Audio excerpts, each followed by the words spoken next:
In the previous video, we completed the design of the website. Now, based on our discussion about the process of building websites using the software development lifecycle, our next step is the development part. So in this video, we're going to look at the development. We're going to start development and we're going to lay the base for our site. So let's look at our document.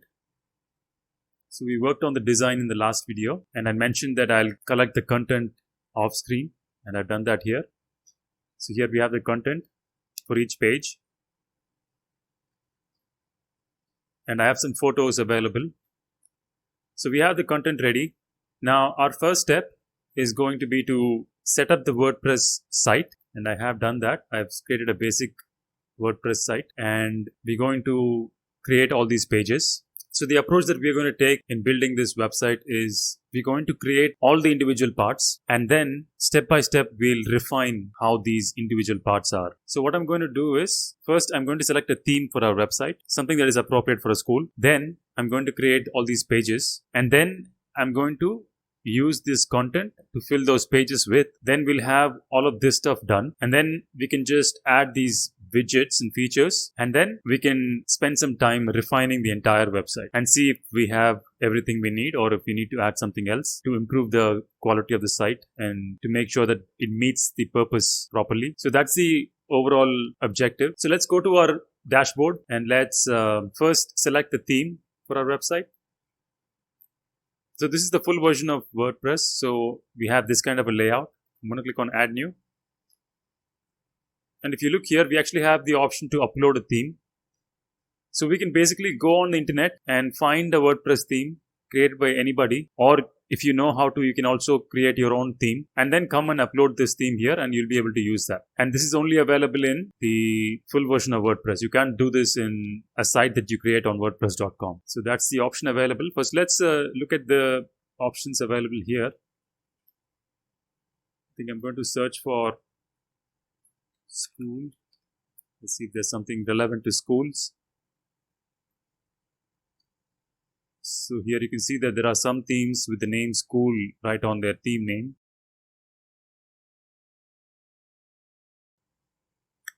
Let's actually look at some themes available on the internet.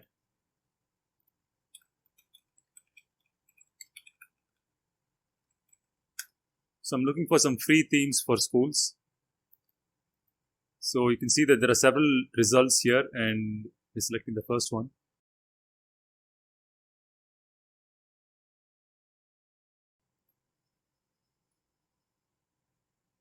For now, let's use something like this, and if it's necessary, we'll get a different theme. For now, let's try using this theme to work with. So what I've done is I've clicked on download, and it's downloaded this. I'm going to open the folder. I'm going to go to our WordPress. And upload a theme.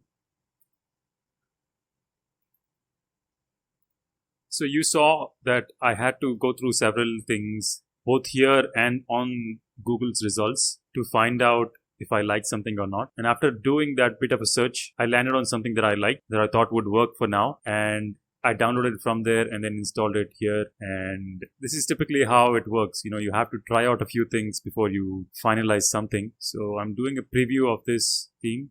And I mean, this is what our website has right now. It only has the basic site title, description, and the homepage, and just the homepage on the primary menu. So I think I'll activate this. Okay, so the first task on our list is complete. We've selected a theme. Now it's time for us to create the pages. I've clicked on the pages option, and we can see all the pages that we have. We only have one page right now. So what I'm going to do is I'm going to create placeholders for each of these pages. So to understand what a placeholder is, it's just something that you create and leave it there before you actually put in the right content. It's just there to hold the place until we have the proper content to fit it with. So I'm going to create placeholders for all of these pages. Go here and I'm going to click on add new. I'm going to call this page about, and I'm going to publish it.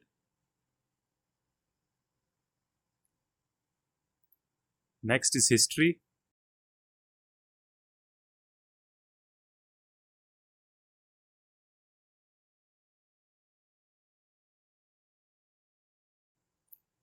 Okay, so we've added all these things. Now let's go and refresh the site to see if it's any different. You can see that it's actually created all of these menu items. Now let's clean this up. Let's clean this up so that we have a cleaner look to it. I'm going to go to customize and go to menus, click on primary. And here we have a list of all of these menu items that are available here. I'm going to go here and click on reorder. So I want the home to be the first one. We have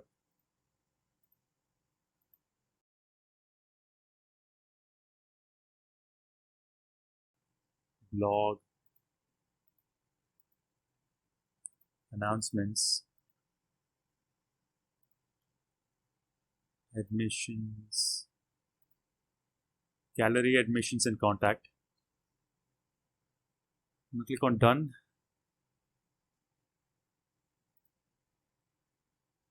So you can see here that I've arranged the menu items in this fashion, but still you can see that it does not reflect the way it appears on the site.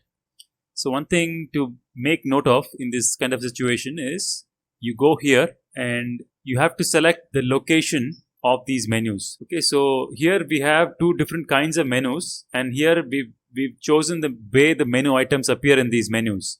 But we have to be sure that this menu is actually being used on the theme. So for that, what we need to do is we need to go to view all locations and select the menus that we've created. Okay, so we already have these two in place. We just have to select that in here.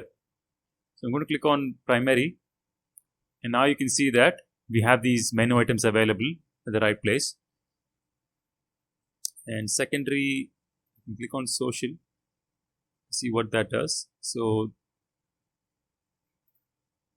the social is basically some links. We can leave this here for now. We'll refine it later. But this is just a way to ensure that the menus are showing up properly. And here what we can do is we can remove this part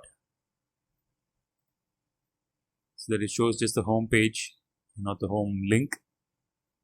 I'm going to click on publish.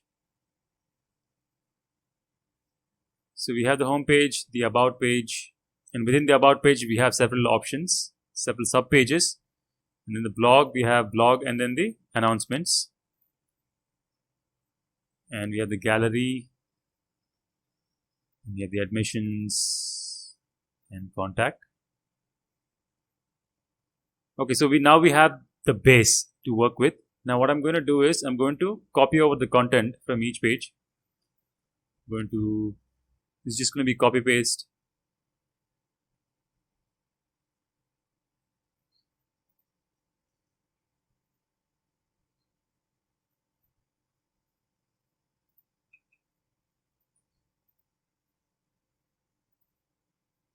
I'm going to leave the slideshow part here, but we'll come and change that later.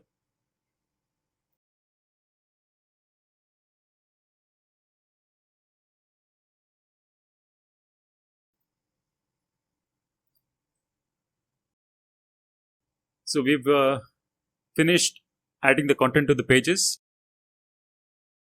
Let's go to each of these pages and check it. And as you can see that I've actually not used actual content for a school. It's just more like a filler text. This is called lorem ipsum text, which is usually filler content that is used in web development. I mean, we have an imaginary school. We don't have an actual content. So we have to use something like this for now. So all of this is ready. So what we're going to do now is add the site title and description. Going to go to the dashboard for this and go to settings in general. Here we're going to change it to